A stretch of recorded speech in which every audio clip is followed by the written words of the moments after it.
thank you for joining me on this very special, very bedhead, bad hair day edition of Un Poco Mas. I want to welcome that guy that says my new haircut. I always look like Alf. I don't do an Alf impression anymore. It's been too long since that show's been on TV.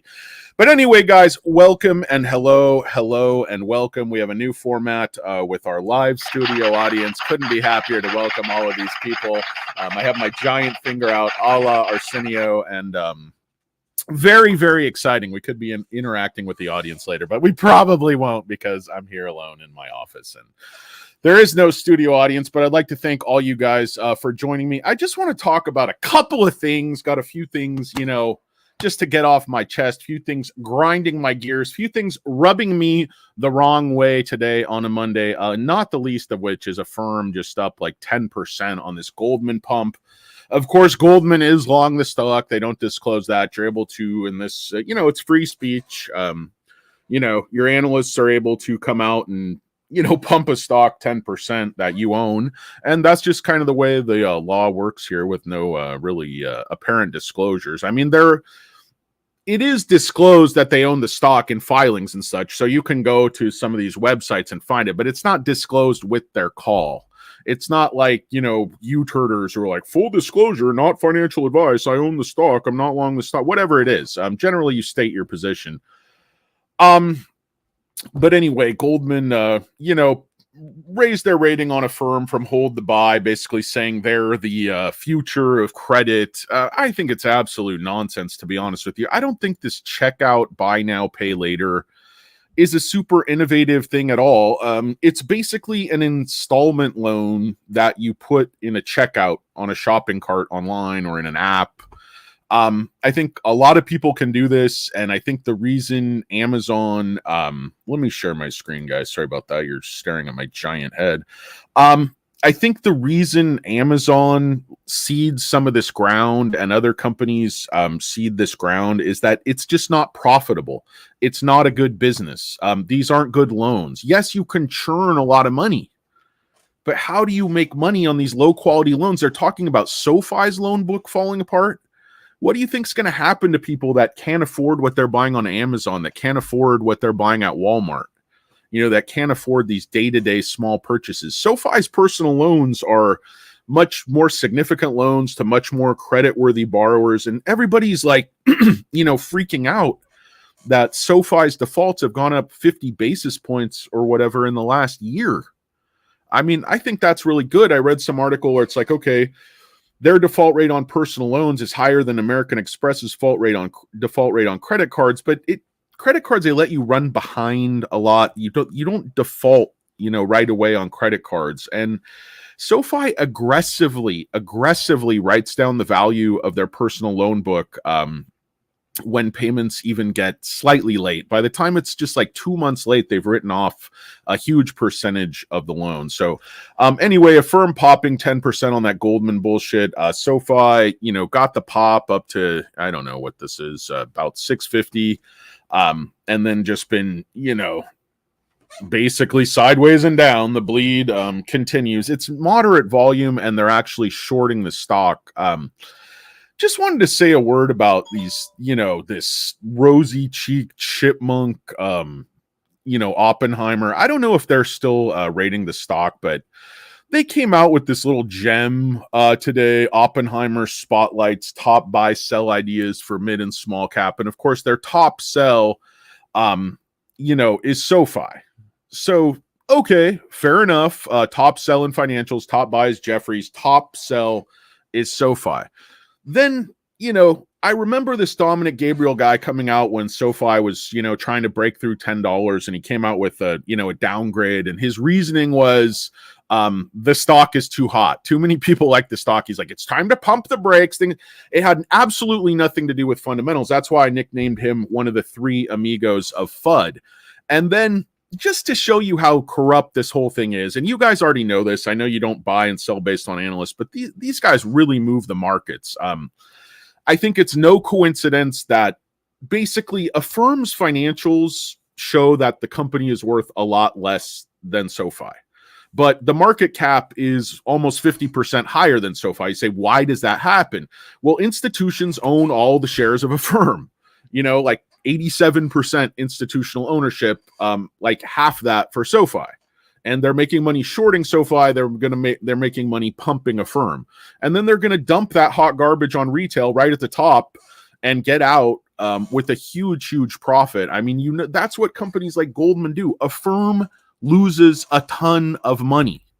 Okay, their financials don't make any sense, but just to show you how absolutely corrupt, ridiculous, manipulative, and just the type of douchebaggery, skullduggery, I don't know what those terms are from days of yore where they would hit you with a mace or something. But anyway, this rosy cheeked, shiny head, smirking turd.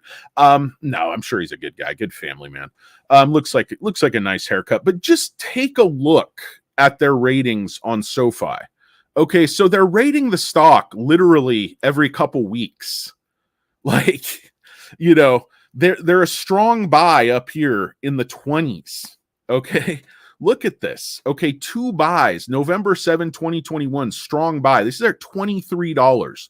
Buy, all the way down where they're trying to get retail in the stock. Buy. The whole time buy. And then all of a sudden it switches to a hold. There's a dramatic hit on the stock right at that point. So back here in 2001, when it looks like the company could go under due to the student loans and the pandemic and all that other stuff during the SPAC pump, buy on the stock at 23. So this esteemed organization, Oppenheimer, they felt the stock was a buy at 4 times this level when the company looked like it could go under. Now that the company is wrapped, think where they've come since then, guys. Like 1 million members to whatever it is, 8 million right now. Deposits basically almost nothing to 20 billion, growing that bank rapidly. The reality versus the narrative with the SoFi stock is one of the most ridiculous disparities I've ever seen. The narrative is, oh, the company's not growing, they're in big trouble, there's massive defaults on their loan book, higher for longer could bankrupt them because they have to do this, money raise, it's going into penny stock territory, they're going to do a reverse split. And then you look at the reality is this company is growing steadily and absolutely killing it. But how corrupt do you have to be to have 2 buys on the stock up here at 23, and now you're writing this little gem of a press release saying this is your top sell in the financial sector down here at $6.30. Does that make any sense? After 3 years of really strong execution, they were a buy at 23. Now they're their strong sell at 6. It is what it is, guys. I know you guys don't trade on that kind of stuff, and you guys are selling calls, and you guys are much more sophisticated, many of you, but the corruption in these narratives, and these narratives move the stocks. The analysts move the stocks. Look at the move on Affirm, and I'll show you Affirm versus SoFi. It's just an absolute garbage company. Look at what this thing's doing. And granted, they have had some beats. I'm not saying they haven't, but look at the annual earnings. Okay, minus 12 million on 500 million in sales, 870. They increased the loss to 430. 1.3, they increased the loss to 700 million. And then 1.6, they increased the loss to almost $1 billion. Now, the loss has been coming under control, saw a little bit of growth. They peaked out at, under 600 million in revenue, came back down, and they're still losing, last few quarters, 200, 177, 166, 133. The loss is coming down. Okay. Things are looking up and things are moving in the right direction. I'm not denying that. But if you contrast that with SoFi's growth and financials, you would think this would be the stock that institutions would own for the long haul, but they don't care about the fundamentals. They don't care how good management is. They just create a narrative and pump a stock. I mean, look at this growth. Look at the reality versus the narrative. 565 to $1 billion to $1.5 billion to 2.07. Okay, on the quarterly, they're still growing. I mean, this is the quarter everybody said would be a disaster, would be no growth. I mean, besides this quarter with the big write-down, their trajectory is incredibly consistent. 485 lost 50, 515. This, if you take out the write-down again, that doesn't look like that, but then go to 603 million, making 50, and then 638 million making 88. And you contrast that with Affirm and the market cap and the narrative, and it's not shocking that Affirm's institutional long 81%. Some other sites say that number is more like 87. And then with SOFI, it's half of that. It's punched up quite a bit of late. Guys, it's Poco Moss. It's Danny Deals. Good to see you guys. Sorry, I keep talking and talking. I'm actually only on my second cup of coffee. I did have one at home, so I guess that's 3, but it's still very good. It reminds me of, Kingpin, where Bill Murray's bowling with the fake preacher, and he's like, bowling for money's my only vice. And then the waitress brings him a scotch. He's smoking a cigarette. He smacks the waitress on the butt. He's like, okay, 2 vices and, bigger. And it's like, that's still very good. Anyway, welcome and hello and welcome and hello. So guys, smart money doesn't care how good the company is, and apparently they don't care about the fundamentals, they don't care about the sales, they don't care about the growth. Some guy in my comments was like, SOFI just doesn't, there's no growth, it's not and guys, look at the reality. I mean, look at the reality versus Affirm. It's just, there's objective reality on the filings, the quarterlies, and then there's just these ridiculous stories that just don't tell the story. I mean, SOFI's growing. I mean, SOFI's just behind Palantir, really, in financials. I like their growth more. I like their cost structure more. I think their margins are going to be better. I know people think I'm insane because it's AI, and they're going to own AI, and, they're the next NVIDIA and all this stuff. Oh, I don't see a better value, a safer play on the landscape in terms of growth stocks with the huge potential to explode than SOFI. That's just me.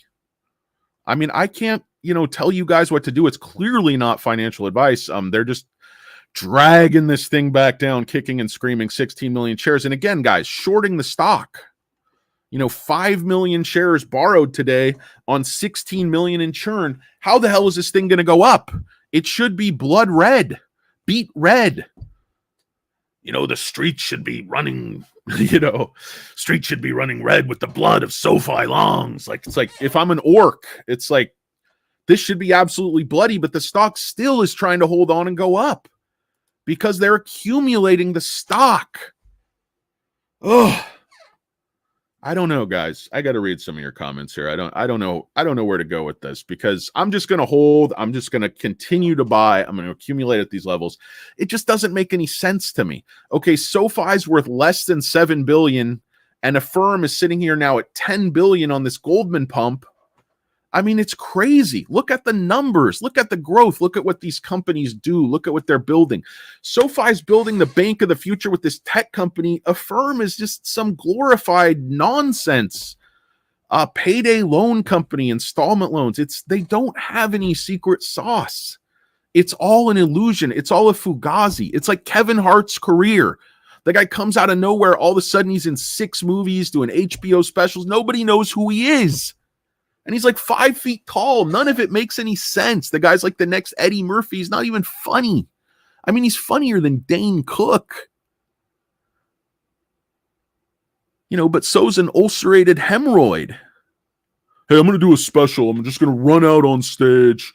My hair's going to be like messed up. And I'm going to do a 10-minute story about running into a friend and trying to not tell them about my party. And there's going to be no joke, nothing humorous, no punchline. But I'm just going to be yelling.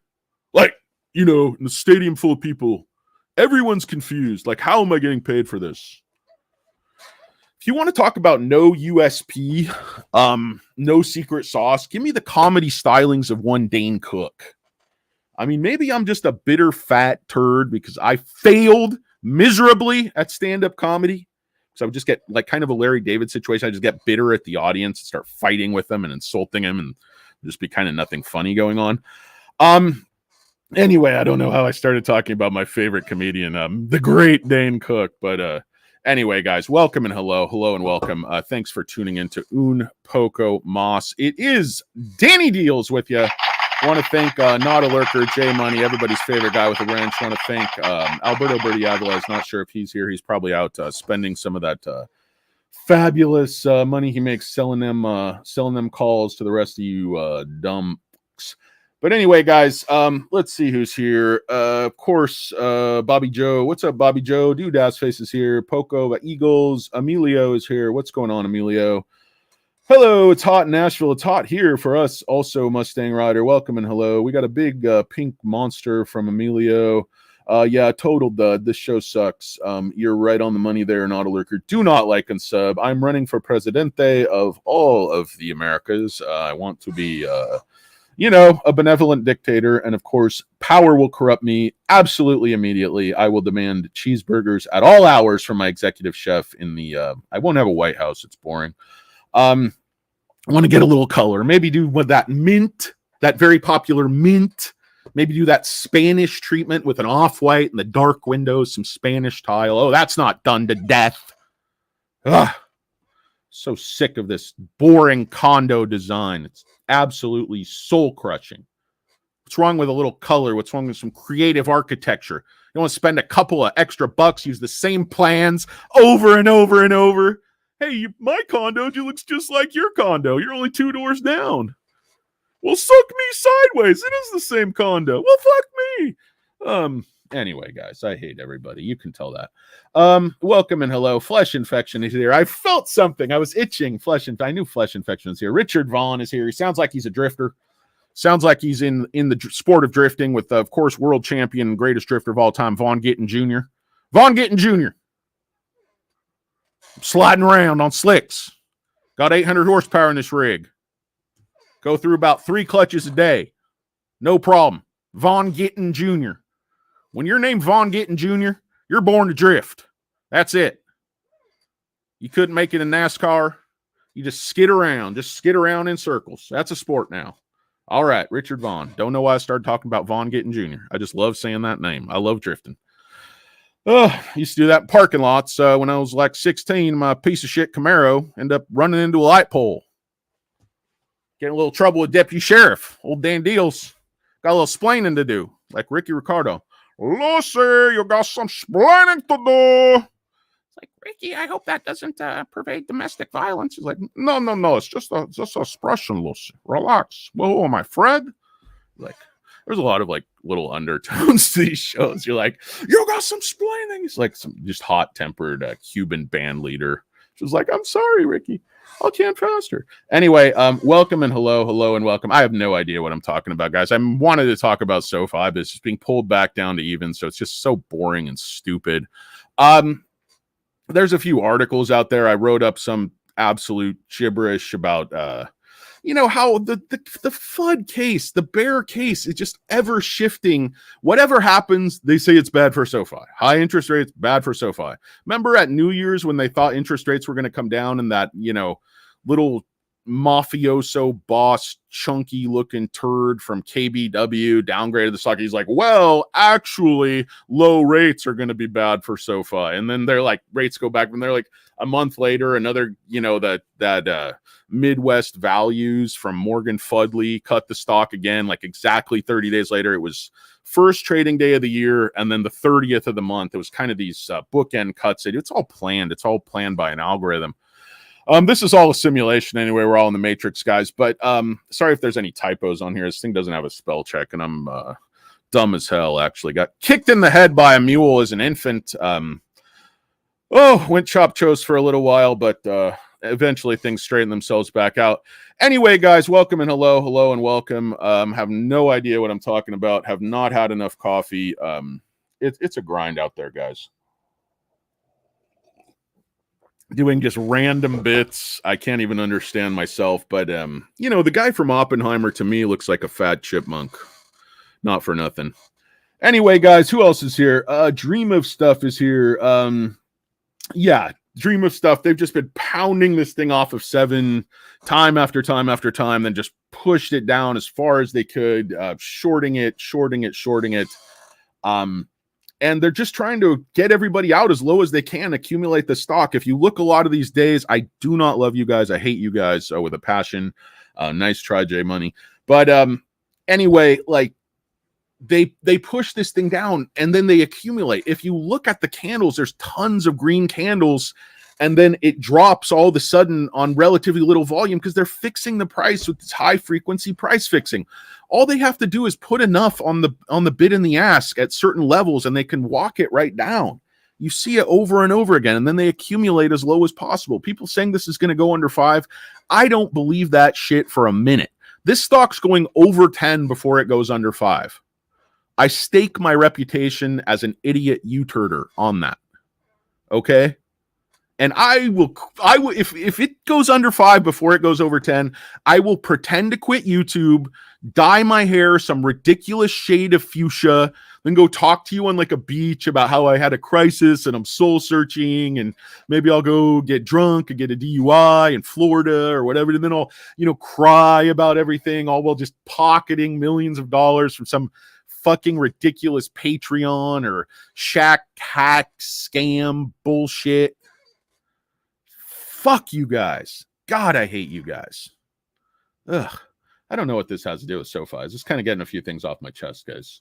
Cleaning out my closet, as a great Eminem said. Let's see. SoFi, special help writing SoFi. Dream of Stuff is here. Premium of the Option is here. Yeah, it's shut up. Premium of the Option. It's SoFi, still SoFi. I'm still holding it. I don't know if it's fly. It's kind of flat. It's so flat. It's kind of flat today, which is like the best we could ever hope for since it seems to go down every day. Yeah, Palantir is grossly overvalued, Ross. I mean, just ridiculously overvalued. They barely make any money. And like, okay, the AI could explode and they could own that market and all this stuff, but that's going to take 10, 20 years. They're not going to start making billions of dollars tomorrow like NVIDIA. NVIDIA sells real stuff. Yes, it's AI, but they sell fucking chips. Everybody needs their chips. Like, Palantir's not the next NVIDIA. It's like when that asshole said Tattooed Chef is the next Tesla because they're always changing their packaging. And then the dog shit went bankrupt because it's fucking frozen food. Oh, I hate you, turders. I'm so confused, guys. I'm totally shell-shocked. I thought at least we are going to get a little bit of a pop today out of this Affirm. I was just riding on the coattails, but I mean, look at how they're dragging this thing down. Talk about a jagged hump. That looks like a, saddle from some kind of adult novelty store. What the fuck? I mean, look at this, and I guarantee you're going to see accumulation over here. Absolutely guarantee it. Okay, not that much. But if you look at these candles, I mean, I'm seeing some decent buys. That's a big sell. Okay, it's kind of half and half. It's not really that good. The algo's just dragging it down, but there's no volume. Guys, sorry, I do these things in real time. I have no idea what I'm going to see, what I'm going to say. It's all a bunch of bullshit anyway. But yeah, 17 million shares. They're probably borrowing 6 million so far. So, I mean, if it wasn't for the borrowing, the stock would be up probably 5-6%. But that's a lot of borrowing on really low volume. Not super low volume, but pretty low volume. Guys, it's, what is it? June 24th, I think. Summer is upon us. It's 10:30 approximately out here in beautiful sunny Los Angeles. Hope it's a great day wherever you are. So, yeah, shorting the stock. Any other major news, of course, what everybody talks about, writes these articles, the FUD articles, is Rochelle, the CTO, dumping. He dumps every single quarter, all the shares he can.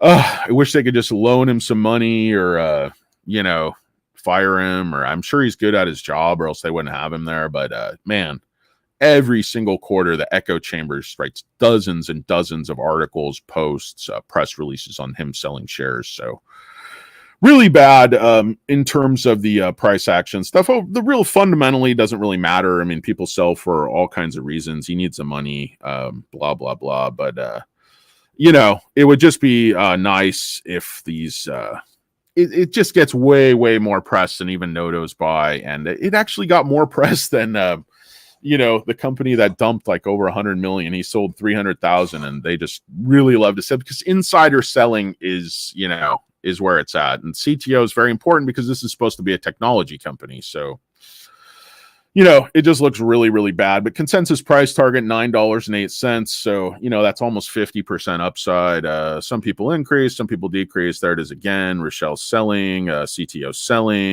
selling, article after article after article. So yeah, that is what it is. It's not really good for anybody. But yeah, so Affirm, you see just this dramatic, but it's the same players. Vanguard, you have Morgan Fudley there. You have Goldman Sachs owns a stock. BlackRock owns a stock. So they're going to push this thing up and, put some massive PR, massive hype, and then just dump it at the top on retarders. I absolutely guarantee it when the market just gets really, really frothy. Because there's just no reason this company's worth $10 billion. They don't make any money. That's what I'd say about SoFi. Like their business activities make money, especially the tech is going to make a ton of money. But the software Affirm doesn't do any of that. They just generate these shitty installment loans. And that's all I can see they do. I don't see what they do so special. Of course, it's AI. People want to talk about Amazon. People freaking out about Apple.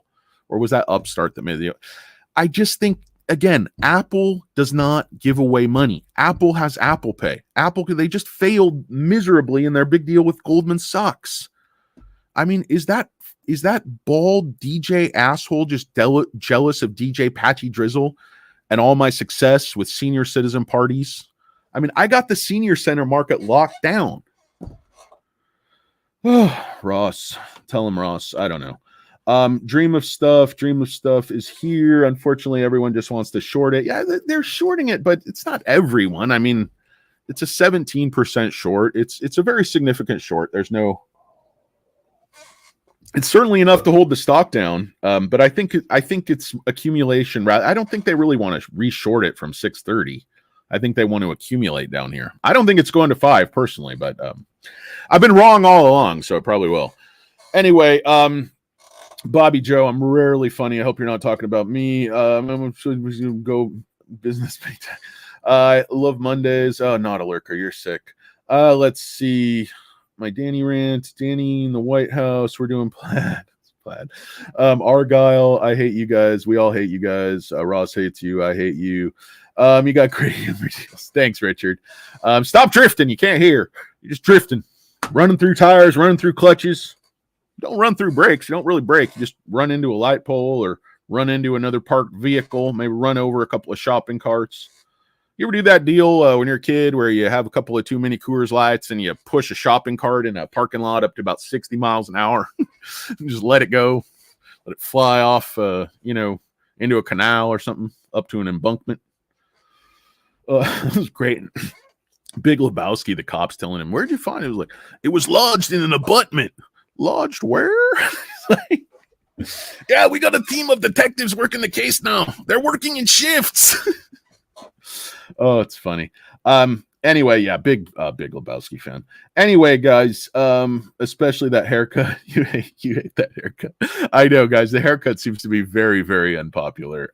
But what are you gonna do? You can't please all the people all the time. It's really funny. Mitch Hedberg joke. He's like, the saying, you can't please all the people all the time. Well, last night, all of those people were at my show. I saw a commercial that said, forget everything you know about slipcovers. So I did. I love Mitch Hedberg. It's so funny. I love loud music. So I'm playing loud music and my neighbor knocks on the wall. So I mess with him. I say, go around. I don't know what's on your side, but here I got only drywall. Rice is great when you're really hungry and you want 5,000 or something. I don't know. Just I don't do it justice, but just one after the other. Just I love that guy. Rest in peace. And an extremely nice guy too. Anyway, hello and welcome. Welcome and hello. I don't know who's here. Looks like 63 of you have absolutely nothing better to do, and your boss or manager or supervisor is asleep at the wheel. So you're watching Poco Moss, where the SoFi stock, as usual, is just getting kicked around maligned, mistreated, misunderstood, and all of that happy stuff. But yeah, 17 million shares, a few big orders, but algo working very, very hard to pull the stock back down. Probably killing options there at 650. Of course, I haven't even looked at the options, but I know max pain was supposed to be 7. It's probably down to 650. To be honest with you. But yeah, looking at that option thing, no big deal. Let's take a look at this new article out. SOFI, ignore the market's pessimism. And this guy's basically a strong buy, Daniil Sarada. I've read like maybe 1 or 2 of his articles. I can't really remember what his whole deal is, his whole modus operandi. But he initiated coverage in January with a buy, and obviously it's gone absolutely to shit. When SOFI reported, the stock experienced notable drop, 6.6, falling Q2 guidance has fallen absolutely like a rock ever since then. The company's consolidated sales grew 26% year over year. Everything basically exceeded consensus. They just tried to pretend that this Q2 guidance was reason for the stock to just, drop like a rock falling through a hot turd. But weak mid-range guidance, 560 for revenue, consensus 590, adjusted EBITDA 20 million, 120 versus 135. Again, I don't think it's critical if you're playing a basketball game. This is all cyclical, not just through the year, but through periods of years. Q2 is going to be a little bit weaker. Q3 and Q4 are going to be a little bit stronger, and they still raised for the full year. So I just don't see why the stock would get hit this hard, unless it's just mechanics shorting it that has absolutely nothing to do with fundamentals, which I think is exactly what happened. So SoFi's lending segment did indeed have a they reduced that on purpose. So decline in GAAP net revenue, 330, reason growing negativity, but they pulled this back. They dialed it back. Everybody was saying they need to de-risk. They are de-risking. Remember the deal with Seaport. Nobody talks about that. Anthony Noto, SoFi made a deal with one of these hedge funds in late 2023 where they pay a little bit up front, but they de-risk the back end if these loans start to default in mass. Again, de-risking, safety, SoFi. Affirm worth 50% more, losing a ton of money, not growing as fast as SoFi, not growing at all. How does it make any sense? It makes sense because Wall Street owns all of Affirm and they're going to pump it and dump it on retail, where they're just skinning retail alive down here at these 52-week lows on SoFi. And trust me, they're going to flip it and pump it when these guys go long, but not until they say so. But look at what's coming out. Everybody was so obsessed with this GAAP net profit, myself included, all the U-turders. Oh, it's going to explode. It's going to be worth $12. We all went for it. But what difference does it make if SoFi loses 1 penny or makes 1 penny? I know psychologically it's a green number, so it's very important. But realistically, for the growth of the business, the long-term prospects, this GAAP net profit is totally the wrong thing to be focusing on. Focus on this deposit growth. That's what's going to drive the business. Focus on the tech transition, how that pivot is going. That's what's going to drive the business. Whether they're making 2 cents or losing 1 cent now is barely relevant because they have plenty of money to keep going. SoFi is not in danger of, they're not balance sheet constrained. Number one, they have tons and tons of lending capacity on their books. There's nothing wrong with their accounting system. We're going to go through my Karen arguments here because I just don't want to read this article. I'm totally sick of this live stream. Let me get you turds another check of the live short interest because I know you guys all enjoy that. So yeah, 4.23. Cost to borrow is only 1%, but it used to be negative. So that's actually a little bit higher than it is. And shares available dipping down to the 3 millions. This is usually 10 million, just straight across. But anyway, just to Karen out some of these arguments, SoFi personal loan book have massive defaults, loss will follow. Counterpoint is that if shit hits the fan, high quality borrowers are defaulting in mass. The Fed will be cutting rates back to zero because they will have grossly overshot the mark. This will create massive demand for SoFi's lending products. Their accounting system front load the value of those loans. It's just going to be actually good for SoFi. The defaults have only gone up 50 basis points, 0.5%. It's no end of life event. So SoFi's accounting system cooks the books by immediately increasing the value of loans held on the books. Therefore, increase the backside risk. Counterpoint is SoFi's high-quality borrowers likely suffer less defaults. Also, SoFi entered into a swap deal with Seaport late 2023 to mitigate the risk associated with a hard landing. Noto is always hedging risk and understands the tools to do this better than most. Probably the only person that understands this better than Noto is Nautilurk or J Money. A lot goes on in that head. It's like the goodwill hunting of U-turders. Anyway, SoFi's balance sheet constrained, not will to meet the demand for new loans once rate cuts start. This is like sort of the opposite. They keep making both sides. Like SoFi has too many loans. They don't have enough capacity to make loans. They won't be able to make enough loans. They just argue all sides of every point against SoFi.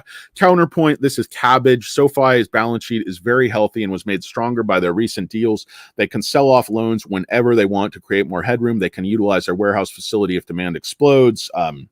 SoFi can make a ton of loans, and they're increasing deposits extremely rapidly, which increases their loan capacity every single quarter.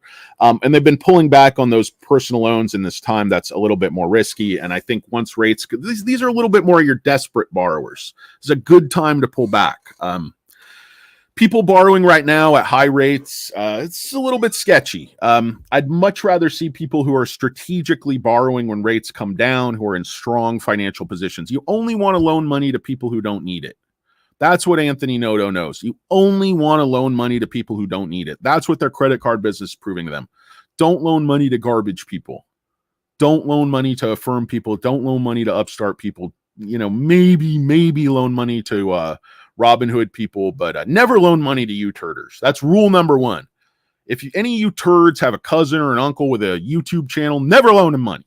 Never going to see it. Never going to get it back. Just going to buy some new lights, maybe a new microphone. Hey, I really needed the Shure Boom microphone for $600. Hey, you have 3 subs, Uncle Rodney. Your dance channel where you do aerobicizing in a Speedo isn't working. God, have you seen these YouTube weirdos just dancing? So odd, like older people. Thank God you don't have to see that here, folks. Okay, so next one, Tech FUD. Tech platform was a bad investment, isn't selling. SoFi will never be AWS Fintech. Counterpoint is that recently management has sounded very bullish on the tech progress and sees new accounts starting to show on the books in the next several quarters. Outsiders have no idea what is in the pipeline and are basically talking out their arse. Reaffirmation of 2026 guidance is management telling you tech is about to explode. The customers with members are there and are being activated and monetized presently. Chris LaPointe just said that. Is he just getting out and blatantly lying? I don't think so. Management for SoFi usually is under-promising and over-delivering. So until they stop doing that, they should be given at least some credit. I know the bullum-headed freaks like Gary, what's his face from the Howard Stern show, Gary Garber or whatever that, and also to another extent, the guy, Tanner was doing that bear video with that nostril guy. Their arguments are just, they're so lazy and sloppy and just undeveloped and unsupported. And, data is their kryptonite. Facts are their kryptonite. Look at the facts. What SoFi does makes money. SoFi has great management. SoFi has this tech company with great timing to disrupt this dinosaur of an industry that makes trillions of dollars in profit and has not been disrupted and does not treat customers well. There is a huge demand for SoFi for a reason. Customers like it. They trust it with their deposits. They sign up for direct deposit. The bank is growing. Forget about just absolute member numbers. Let's start looking at these margins. Let's start looking at the value of customers. Cross-selling. Who's going to be very valuable when we start doing small business banking and lending? It's going to be these student loan customers who have businesses, who are professionals with very, very high credit, high income, but they're young. These are going to be very, very high profit customers for decades for SoFi. We just got to capture them. We got to treat them right. We got to give them the products they want. We have to innovate, but innovate smart. Don't just go after the gold card. I mean, Seeking Alpha, or not Seeking Alpha, excuse me, a Motley Fool keeps putting out these articles about how SoFi needs to go after the credit card business. Their credit card business is only 1% of lending. But be smart. Go after the ultra premium customer. Don't go after these bottom feeders. There's plenty of Capital Ones. We don't want to be paying Jennifer Gardner to tell stories about her divorce from Ben Affleck and how her Capital One card got her through buying boxed wine, self-help books. Ugh, it's depressing. I'd rather watch The View dive out the window head first. Whoo, whoopee. I don't know, man. Maybe it's me just getting old, but something about Rosie and Whoopi, I just can't take it, man. I don't know. Anyway, yeah, I've never watched The View, but even like 2 seconds of it, I think makes me just completely angry. Anyway, guys, this live stream is a total turd, as you can tell, but I just don't buy any of these bearish arguments. Okay, SoFi is just a bank, should trade at book value. So ignore tech, ignore the growth. Other banks already have business banking and lending. That's coming for SoFi, but is not in the guidance. What do you think CLP3, Chris Lapointe, our point guard, our man running the offense, one hand up, he's like, distribute the rock, Chris, distribute the rock. He's like, okay, Tony. It's like, I imagine like Pat Riley, like Tony knows over there, just combing his hair back, tremendous amount of gel. Chris Lapointe's out there, like in sort of a John Stockton role. Can't really call him Magic Johnson. He just looks like, more of a scrapper, like a less ugly Jeff Hornacek or something like that. Anyway, SoFi is just the bank, should trade at book value. So ignore all that other stuff. That's what Lapointe is saying when he's saying this only counts existing products. We have a roadmap. Don't you think they're going to make anything when they roll out options, lines of credit, business banking and lending, all these other things, all these insurance things, SoFi at work, everything it's going to lead to, benefits, retirement? Don't you think these things are going to make profits as they start to ramp up IPOs and this kind of thing? The fees there are pure profit, guys. Anthony Noto has decades and decades of experience with money. And he set this thing up to be a cash flow machine. He set it up to be his golden goose, his opus, his raison d'etre. I don't know why this live stream is still going. I basically had nothing to say at the beginning, but just wanted to do it because I was kind of losing my mind here, doing some spreadsheets for the big dog. Big dog work comes first, but sometimes you just got to vent a little bit. So I don't know what I was really saying. Why do you think you kept reporting the numbers? Just what is already running. The truth is growth in tech stocks valuation is subjective, but book value is absurd. And the tiny weighing pasty turds pushing that agenda are dishonest, curly-headed freaks. Next, SoFi is a meme stock and a SPAC scam and is therefore worthless. This is a very, very stupid argument that I hear all the time. Many SPACs were horrible scams, and ShamWow is a total freaking turd. I don't believe he's a altruistic philanthropist for 1 minute. I think he's a kind of a scumbag. I think he knew a lot of these companies he was pushing were not worth $10 and then they were in fact garbage. But I can't prove any of that, and whatever. We are where we are, so it doesn't really matter. And the guy's got more shares than Noto. He's never doesn't look like he's ever done a day of work in his life. He certainly didn't do anything for SoFi. Just basically vultured, vampired off a ton of shares for doing nothing but putting the deal together. But I guess that's something. So maybe I'm just bitter because I'm not a billionaire talking about how I'm going to buy shoes for poor people while I'm actually probably on some 300-foot yacht with a bunch of models. But I don't know. I don't know what the ShamWow does in his free time. SoFi happened to hire great management at the right time who made a massive pivot to remake the whole company and went after a bank charter in a very bold and timely gambit. It reminds me of the episode of King of the Hill where Peggy was taking on Sissy Cobb in the Boggle Championship down in Dallas. And he's like the announcer. They had this announcer. He's like a Russian guy. So she's down to her last pencil. This pencil is everything. He's like, Sissy Cobb has, I don't know why I found this so funny, but she's used stop and light, but not stoplight. He's like a bold gambit. He's like, man, she was like, oh, ain't you a hillbilly? He's like, the word ain't, Sis Cobb. It's acquaintanceship, as in it was not my pleasure to make your acquaintanceship. And then Peggy wins the Boggle title. Anyway, I love me some King of the Hill. Not really sure where I'm going with any of this, but Danny Deals hates you guys. This is true, and the Bears are right on this one. You got me there. Bears ignore the cyclical nature of the financial sector and pretend short-term macro issues are going to be some end-of-life disaster. Okay, SoFi's down in Q2. They're up in Q3 and 4. What's the big deal? Okay, SoFi's having some default issues now. They're going to get rate cuts. They're going to get tremendous demand. It's the ebb and flow of things. This thing's cyclical. Everybody pretends not to understand it. SoFi is a brilliant model, executing, growing almost perfectly.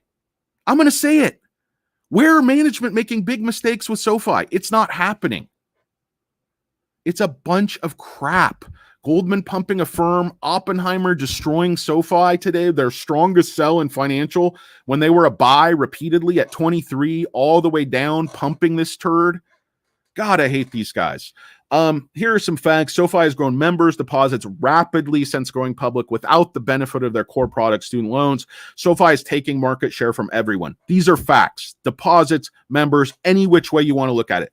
These are facts, and they are not in dispute, Lieutenant Caffey. SoFi is going to have great margins due to the business model, native digital, no real estate, low nut, low head count. It is what it is. Uncle Bruce talks about this, how, they can add millions and millions of new customers to their bank without adding very many employees, adding no branches, adding almost no costs.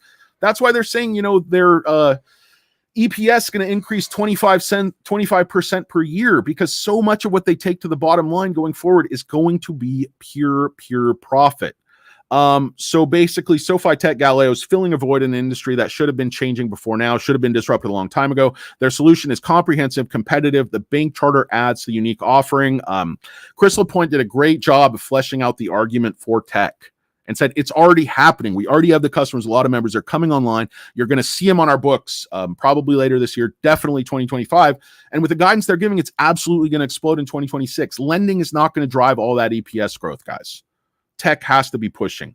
So SoFi is going to grow faster than most think the rest of the tech is. I think CAGR is going to be 25%.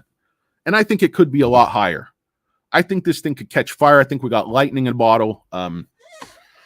These are just my opinions, guys. I'm just your chunky stock monkey, your portly prognosticator. For those of you who asked, what's your qualifications?